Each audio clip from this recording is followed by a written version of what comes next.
అతికల్లో కూడా 50 ఏళ్ళలాగా నుంచుంటే కూర్చోలేం, కూర్చుంటే నుంచోలేం. నుంచుంటే కీళ్ళ నొప్పి, కూర్చుంటే నడు నొప్పి. పోనీ ఏదైనా పని చేసుకుందాం అనుకుంటే 5 నిమిషాలకే అలసట. వీటన్నిటికీ చెక్ పెడుతూ ఆహారంలో చిన్న చిన్న మార్పులు చేసేద్దాం వచ్చేది. నేను ఇక్కడ 4 రకాల చిరుధాన్యాలు తీసుకున్నాను. రాగులు, గోధుమలు, జొన్నలు, సజ్జలు. వీటిని 2-3 సార్లు నీటితో శుభ్రం చేసుకోవాలి. రాగులను అయితే 4 సార్లన్నా వాష్ చేసుకోవాలి, ఎందుకంటే చాలా ధూళి దుమ్ము ఎక్కువగా ఉంటుంది. నీళ్లు తేటగా వచ్చేంత వరకు వీటిని శుభ్రపరచుకోవాలి. వీటితో పాటు జొన్నలు, సజ్జలను కూడా ఇదే విధంగా శుభ్రపరచుకోవాలి.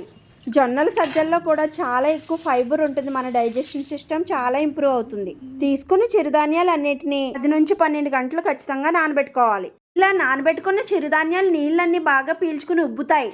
ఇలా నానినవి 1-2 సార్లు కడిగేసి ఇలా క్లాత్లో మూటలు కట్టేసుకుని 2 రోజుల పాటు పక్కన పెట్టేస్తే మొలకలు అనేవి చాలా చక్కగా వస్తాయి. ఈ ప్రాసెస్ లో కనుక చేస్తే ప్రతి ఒక్క ధాన్యపు గింజ మొలకలు వస్తాయి. నార్మల్ గా గూగుల్లో సెర్చ్ చేసినట్లయితే మొలకలు వచ్చిన ఆహారం తినడం వల్ల తొందరగా జీర్ణం అవుతుంది, అలాగే అధిక పోషకాలు లభిస్తాయి అంటండి. మొలకలు వచ్చిన సజ్జలను 2 సార్లు కడిగేసి ఒక్కొక్కటిగా ఎండలో సెపరేట్ గా ఆరబెట్టుకోవాలి. ఎండ బాగా కాసినట్లయితే 2 రోజులకే ఆరిపోతాయి, లేదంటే ఇవి ఆరడానికి 3 రోజులు పడుతుంది.